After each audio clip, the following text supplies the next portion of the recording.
વિદ્યાર્થી મિત્રો, ગણિતના આપણે ચેપ્ટર પૂરા કરી દીધા, 2 ચેપ્ટર ચાલી ગયા.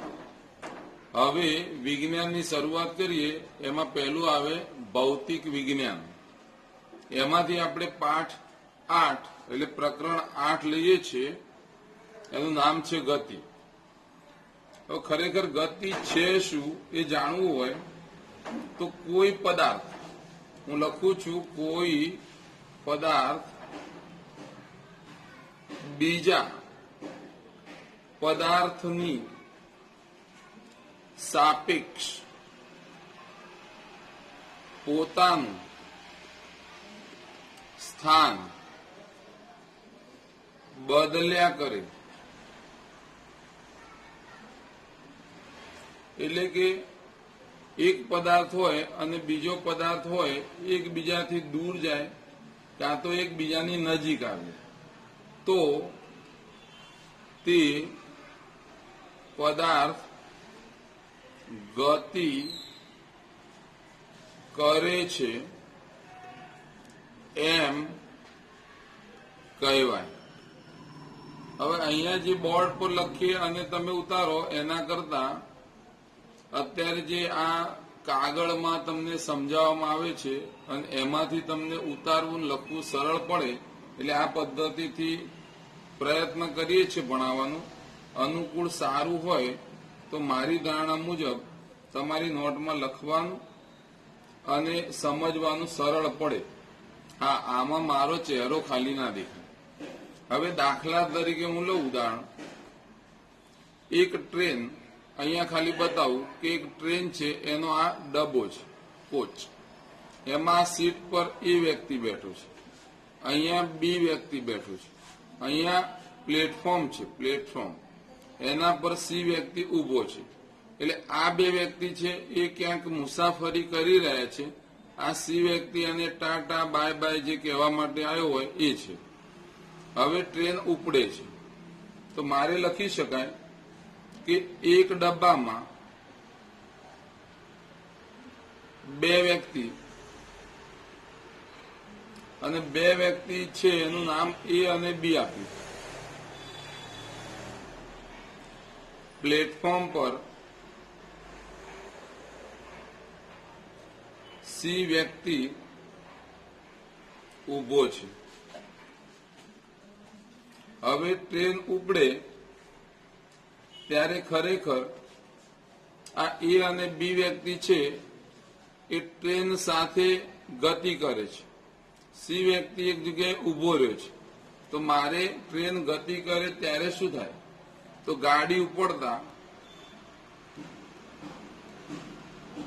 એ અને બી વ્યક્તિનું સ્થાન બદલાતું નથી, પરંતુ સી વ્યક્તિનું સ્થાન એક જ જગ્યાએ છે. નો મતલબ એવો થાય કે એનું સ્થાન સી ની સાપેક્ષમાં બદલાય છે, બી નું સ્થાન સી ની સાપેક્ષમાં બદલાય છે. હવે તમે જુઓ આ ગાડી ઉપડે એટલે એ અહીંયા જતો રહે તો સી અને એની વચ્ચેનું સ્થાન બદલાઈ ગયું, અંતર વધી ગયું. બી પણ અહીંયા જતો રહ્યો તો સી અને બી વચ્ચેનું અંતર પણ વધી જાય, ઘટે વધે કોઈ પણ થઈ શકે. પરંતુ આ ડબ્બો કઈ મોટો, પહોળો, ટૂંકો, નાનો, સંકોચાવાનો નથી. એનો મતલબ કે એ અને બી નું સાપેક્ષ સ્થાન બદલાતું નથી. અને આ બદલાતું ના હોય એટલે હું લખી શકું કે ખરેખર એ અને સી એકબીજાની સાપેક્ષમાં ગતિ કરે છે, બી અને સી એકબીજાની સાપેક્ષ ગતિ કરે છે, જ્યારે એ અને બી એ એકબીજાની સાપેક્ષ ગતિ કરતા નથી. એટલે એ અને સી, એ અને બી, બી અને સી બરાબર છે. અને એ જે છે એ પ્રમાણે આ એ અને સી ગતિ કરે છે, ગતિમાં છે. એ અને બી ગતિ કરતા નથી, કૌંસમાં એ ની સાપેક્ષ બી અને બી ની સાપેક્ષ એ ગતિ કરતા નથી, આવું કહેવાય. બી અને સી સાપેક્ષ ગતિ કરે છે, આવું કહી શકાય. એટલે મારે તમને સમજાવવાનું તો ખાલી વ્યાખ્યા, કોઈ પદાર્થ બીજા પદાર્થની સાપેક્ષ પોતાનું સ્થાન બદલ્યા કરે તો તે ગતિમાં છે એમ કહેવાય. અને આ પ્રમાણે એ અને બી જે બંને છે એ એકબીજાની સાપેક્ષ ગતિ કરતા નથી. એ સી ની સાપેક્ષ ગતિ કરે છે, બી સી ની સાપેક્ષ ગતિ કરે છે, અને એના ઉપરથી આવ્યું સાપેક્ષ ગતિ. હવે પદાર્થનું સ્થાન જાણવા માટે જે નિયત બિંદુ, એટલે પ્રશ્ન એવો પૂછાય કે ભાઈ સંદર્ભ બિંદુ કોને કહેવાય. મેં અહીંયા લખ્યું કે સંદર્ભ બિંદુ કોને કહેવાય. તો સંદર્ભ બિંદુ જેને કેવું છે એની વાત કરું. પોઈન્ટ આપણો આવો હતો, જે નિયત બિંદુની સાપેક્ષ, એટલે કે પદાર્થનું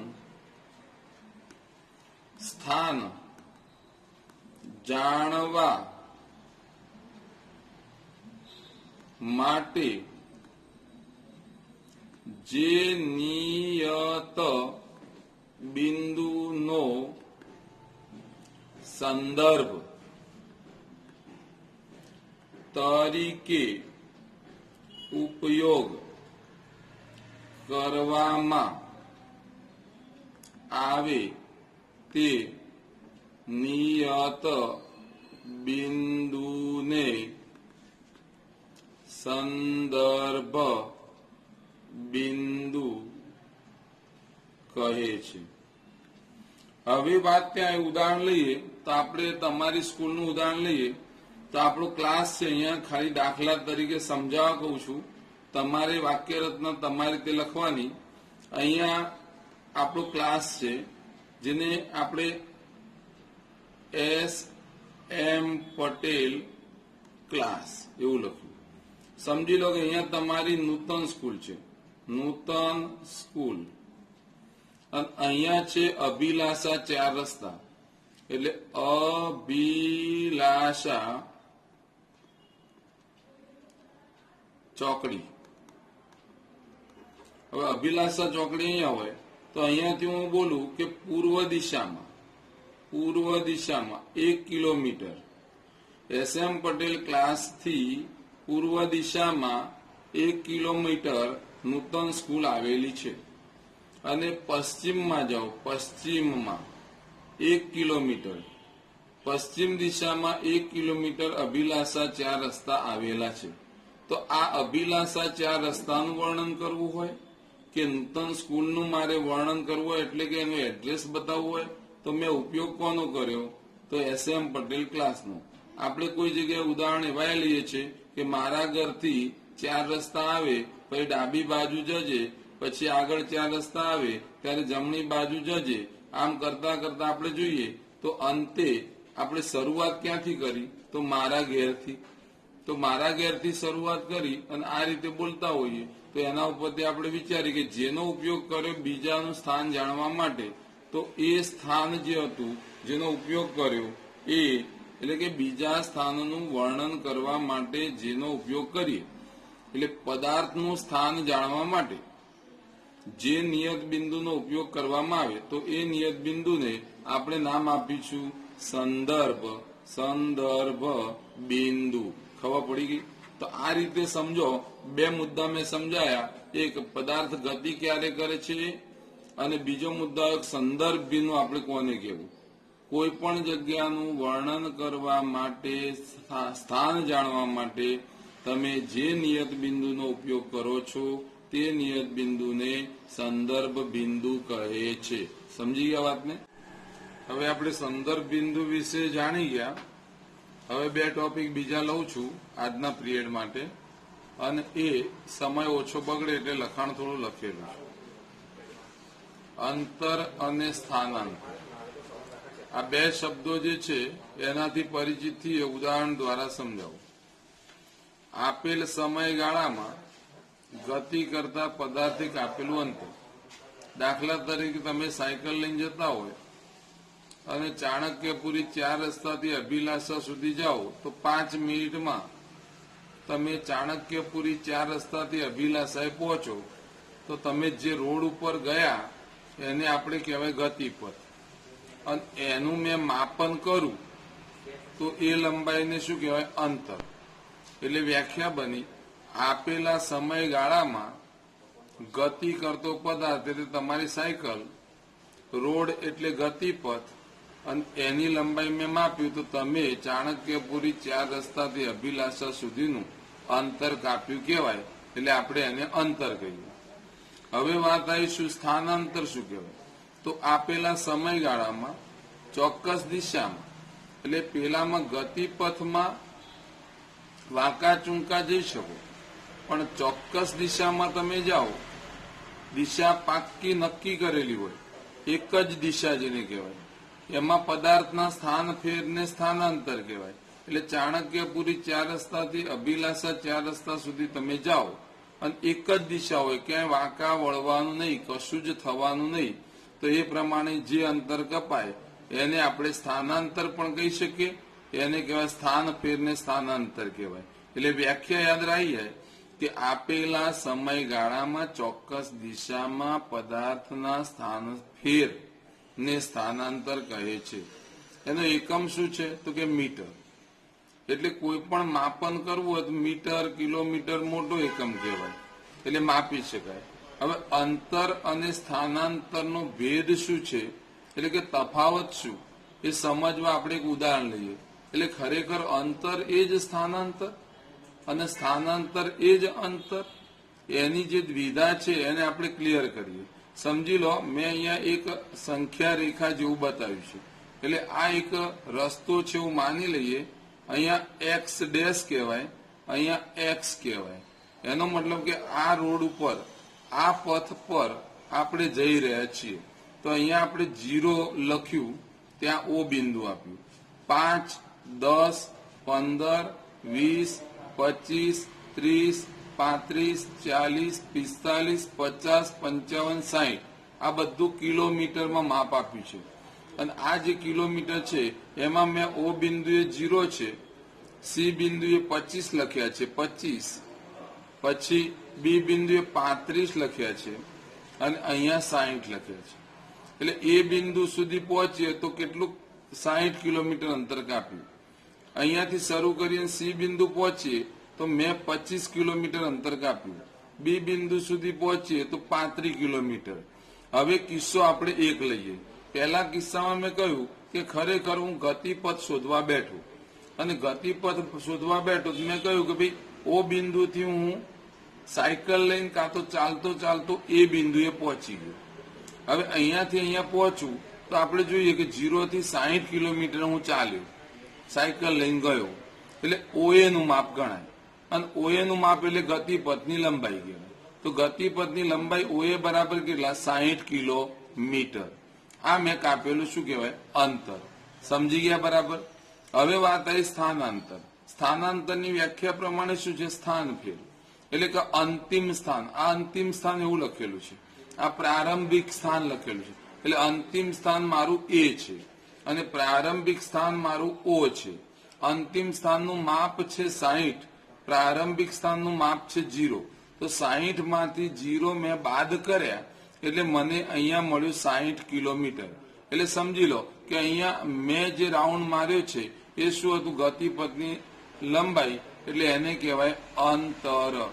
મેં કાપેલું અંતર કેટલું? 60. મેં કરેલું સ્થાનાંતર કેટલું? તો એ પણ 60. એટલે બંને કેવું આવ્યું તો કે સમાન આવ્યું. તો અંતર અને સ્થાનાંતર સમાન આવ્યું, એક જ દિશામાં ગયા એટલે. હવે વાત આવીશું કિસ્સો નંબર 2. બીજા કિસ્સામાં મેં શું વિચાર્યું કે ભાઈ ઓ છે ત્યાંથી હું જઉં છું એ અને એ થી બી, એટલે ઓ થી હું ગયો એ અને એ થી ગયો બી, એટલે મેં અંતર કેટલું કાપ્યું તો પેલા ગતિપથની લંબાઈ, એટલે ઓ થી હું ગયો એ, એટલે ઓએ નું માપ આવે.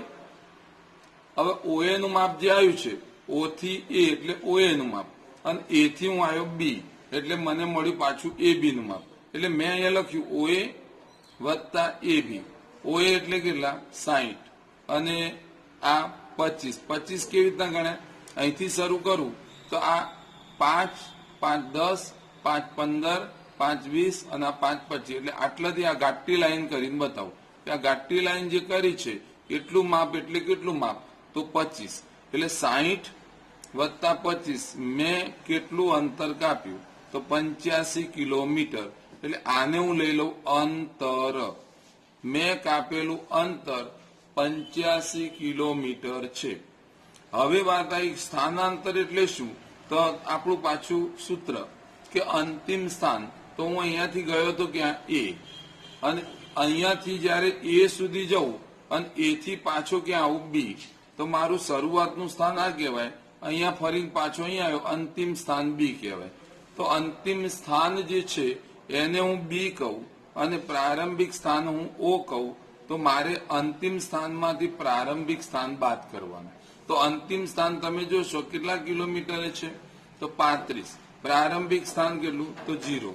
એટલે મેં શું કર્યું 35 માંથી 0 બાદ કર્યા, મને જવાબ મળ્યો 35 કિલોમીટર. આ 35 કિલોમીટર શું છે તો એ સ્થાનાંતર છે. શું આવ્યું?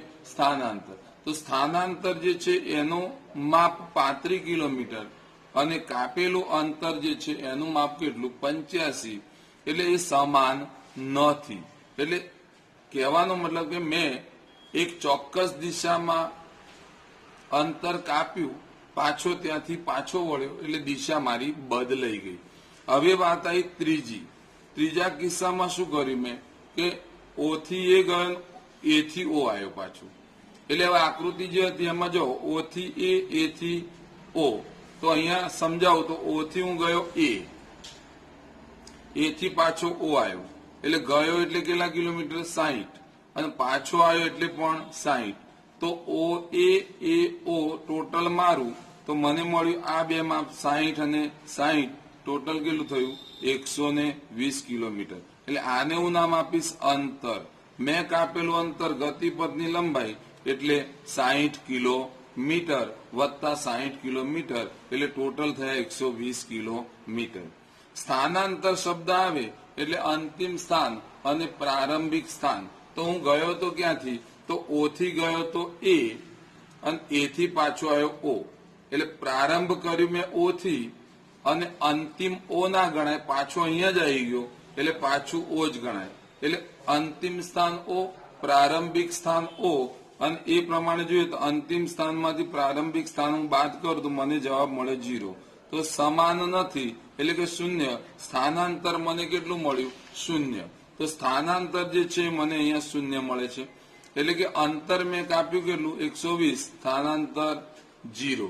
હવે આ જ આકૃતિ જે હતી એને ધ્યાનમાં લઈ અને પછી મારે બીજું એક લેવું હોય તો ચોથો કિસ્સો હું બતાવું છું. આ પેજ ઉપર છે કિસ્સા નંબર 4. હવે કિસ્સા નંબર 4માં તમને અહીંયા દેખાય છે એટલે એમાંથી જ આપણે આકૃતિ દ્વારા સમજાવી દઈએ તો શું આવશે એ જોઈ લો. તો બી થી હું એ જઉં છું ને એ થી સી. આ બી છે, બી થી ગયો એ અને એ થી ગયો પાછો સી પર. અહીંયાથી શરૂ કર્યું, અહીંયાથી સાયકલ લઈને ગયો અહીંયા એટલે કેટલા એ 5 ને 5 10 5 15 20 25 કિલોમીટર અંતર કાપ્યું. પાછો અહીંયાથી બી આવું એટલે બીજું 25 કિલોમીટર. પાછો અહીંયા જવું એટલે આ 5 ને બીજું 5 એટલે કેટલું 10 થયું. એટલે ટોટલ અંતર કેટલું 25 વત્તા 25 વત્તા 10. સમજો અહીંયાથી 25 પાછો આવ્યો 25 અને પાછું આ 10 એટલે ટોટલ મેં 60 કિલોમીટર અંતર કાપી દીધું. ગતિપથની લંબાઈ કહેવાય. એક કામ પૂરું થઈ ગયું. હવે હું અહીંથી શરૂ કરું. મારું પ્રારંભિક સ્થાન મેં કયું લીધું તો બી થી લીધું. તો તો બી થી પ્રારંભિક સ્થાન એટલે અહીંયાથી અહીંયા ગયો અને પાછો એ જ રસ્તે અહીંયા પાછો આવ્યો એટલે અંતિમ સ્થાન ક્યાં આવ્યો તો અહીંયા જોશો તો ખબર પડશે બી થી ગયો તો એ થી ગયો સી એટલે આ અંતિમ સ્થાન આ પ્રારંભિક સ્થાન અહીંયા જુઓ તો આ પ્રારંભિક સ્થાન આ અંતિમ સ્થાન અહીંયા કેટલા દેખાય છે તો 35 છે અહીંયા કેટલા 25 તો અંતિમ સ્થાનમાં 25 અને પ્રારંભિક સ્થાનમાં 35 તો બાદ બાકી -10 કિલોમીટર આવી તો અંતે હું શું વિચારમાં પડ્યો કે ભાઈ હાલ જે માપ લાયા એમાં જુઓ આ સ્થાનાંતર જે હતું એનું માપ ઋણ પણ આવ્યું હમણાં આગળ ઉદાહરણ લીધું એમાં સ્થાનાંતરનું શૂન્ય આવ્યું એના આગળ લીધું કિસ્સો એમાં ધન આવ્યું એટલે જુદા જુદા માપ આવ્યા પણ અંતરમાં એવું ના આવ્યું અંતરમાં બધામાં ધન જ આવ્યું એટલે હું લખી શકું અંતર એટલે ગતિપથની લંબાઈ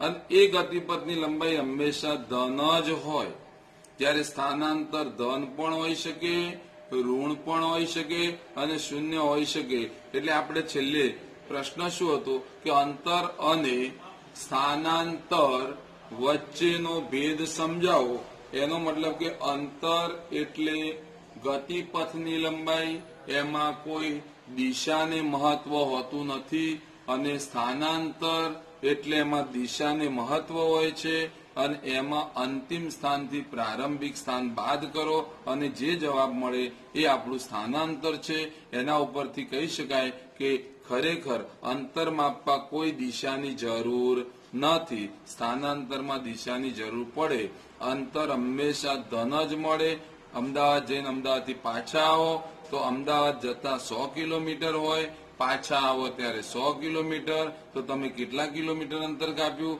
તો અમદાવાદથી વડોદરા વડોદરાથી અમદાવાદ તો ટોટલ થાય 200 કિલોમીટર એવું કહી શકાય પણ જો વડોદરાથી હું ગયો હોય અને વડોદરાથી અમદાવાદ જઈને વડોદરા પાછો આવું તો મારું પ્રારંભિક સ્થાન પણ વડોદરા અંતિમ સ્થાન આવી ગયો પાછો એટલે વડોદરા તો જે જગ્યાએથી ગયો હતો એ જગ્યાએ જ પાછો આવું તો એ અંતર ભલે 200 કિલોમીટર કાપ્યું હોય પણ એનું સ્થાનાંતર મારે કેટલું સમજવાનું તો એ સ્થાનાંતર મારું શૂન્ય છે એવું સમજાય એટલે અમદાવાદ જઈને પાછા આવો તો કાપેલું અંતર 200 પણ સ્થાનાંતર બરાબર 0 કિલોમીટર ગણાય સમજી ગયા બે વાતમાં ઓકે વિદ્યાર્થી મિત્રો આજે જે વિજ્ઞાનમાં મેં ટોપિક ભણાયા એ ટ્રાયલ પેજ ઉપર હતા એટલા માટે બોર્ડ પર ભણાવતા હતા અને એમાં તમને સમજણ પણ એના કરતા જો આમાં સમજણ વધારે પડે બરાબર